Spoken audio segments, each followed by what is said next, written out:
Jenka pour son exposé et je donne maintenant la parole à Madame Edem Borsenou. Merci Madame la Présidente, je me félicite de pouvoir intervenir au sujet de l'Ukraine aujourd'hui avec le sous-secrétaire général Jenka.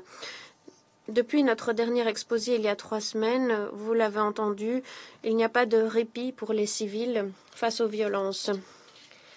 La déferlante de missiles et de drones se poursuit et fait de nombreuses victimes, plus particulièrement près des lignes de front. Ces attaques ont entraîné une augmentation des victimes civiles, la destruction de biens et le déplacement. Comme le sous-secrétaire général l'a dit, une attaque à l'aide de drones et de missiles dans la nuit du 16 au 17 juin a été l'attaque la plus meurtrière contre Kiev en un an, faisant une dizaine de morts et plus d'une centaine de blessés. Les autorités ukrainiennes ont indiqué avoir trouvé la preuve d'utilisation d'armes à sous-munitions.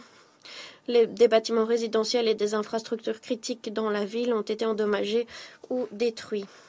À Odessa, des attaques ont fait de nombreux blessés parmi les civils, ont endommagé une école maternelle, un centre abritant des enfants à besoins spécifiques.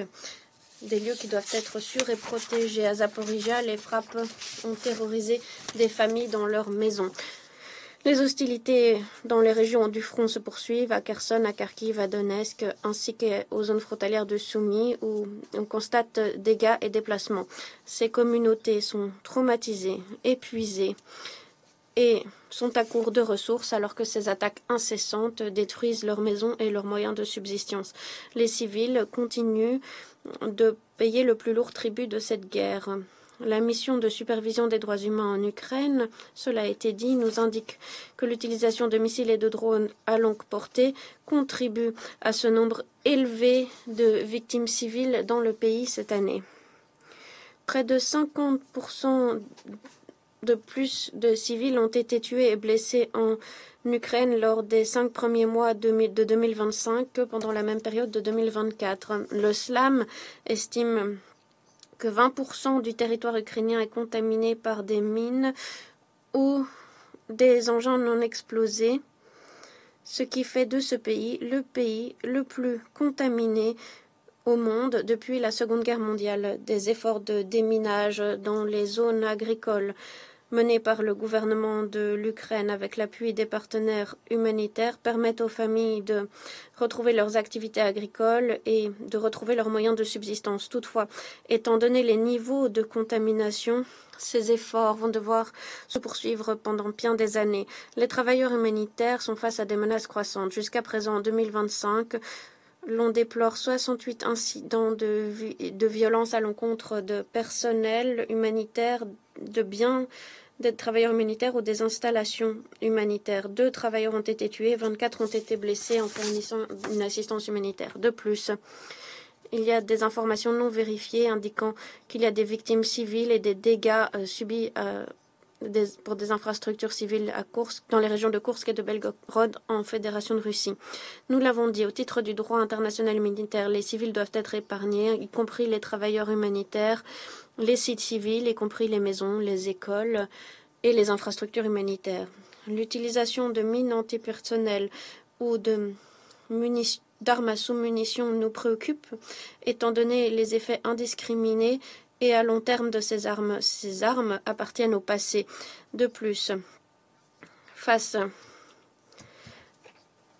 suite à l'annonce récente de retrait de la Convention d'interdiction des mines antipersonnelles, le secrétaire général nous l'a rappelé. Lorsque les civils courent des risques accrus face à ces conflits qui s'élargissent, il est essentiel de renforcer les cadres de protection de la vie et de la dignité humaine. Nous allons continuer à plaider auprès des parties et des États membres. Madame la Présidente, alors que la guerre se poursuit, des millions de vies sont touchées au quotidien. Les services essentiels sont perturbés et les vulnérabilités sont exacerbées pour près de 13 millions de personnes en besoin d'assistance. Près de 3,7 millions de personnes sont déplacées à l'intérieur du pays, y compris 60 000 nouvelles personnes nouvellement déplacées des lignes de front depuis janvier 2025 seulement. Il y a près de 6 millions de personnes ukrainiennes enregistrées en tant que réfugiés dans le monde entier, surtout en Europe. Face à l'intensification des hostilités, le gouvernement de l'Ukraine continue d'émettre des décrets d'évacuation obligatoires de certains villages, notamment dans les régions de Kharkiv. Toutefois, pour les personnes habitant ces régions, les attaques sont tellement fréquentes que les évacuations elles-mêmes deviennent un risque. Il est essentiel que les travailleurs humanitaires puissent répondre aux besoins de ces populations. Vous l'avez entendu également. Auparavant, les femmes et les enfants, comme dans bien des crises dans le monde, sont touchés de façon disproportionnée, surtout dans les circonstances de déplacement. Les violences sexuelles et sexistes ont été recensées tout au long de l'année. Toutefois, les centres de soins de santé et les zones de refuge dans les régions touchées par la guerre sont peu équipés pour venir en aide aux rescapés. Les droits fondamentaux des femmes sont défendus par des organisations dont les montants sont limités. Nous ne sommes pas en mesure d'aider 1,5 million de civils dans certaines régions de Donetsk, de Kherson, de Lugansk, de Zaporijia, régions sous occupation de la Fédération de Russie. Le droit international humanitaire exige des parties qu'elles garantissent l'accès rapide et sans entrave de l'assistance humanitaire pour les civils dans le besoin où qu'ils se trouvent. Madame la Présidente, malgré des circonstances opérationnelles qui se caractérisent par de nombreux risques et difficultés, les opérations humanitaires en Ukraine se poursuivent et les travailleurs humanitaires demeurent déterminés à agir. Lors des 5 premiers mois de 2025, plus de 450 organisations humanitaires avant tout nationales sont venues en aide à environ 3,4 millions de personnes en leur fournissant une assistance vitale. L'acheminement de l'assistance se concentre sur l'assistance alimentaire, l'appui aux moyens de subsistance, l'acheminement d'eau, de médicaments essentiels et des services de soins d'urgence. L'objectif est d'aider ceux qui sont dans le plus à risque et dans le plus grand besoin. Cela s'articule autour de nos 4 priorités. Personnes près des lignes de front, 2 évacuations, 3 réponses d'urgence après des frappes et 4e, aide apportée aux personnes les plus vulnérables parmi les populations déplacées. Nous remercions les bailleurs de fonds pour leur générosité.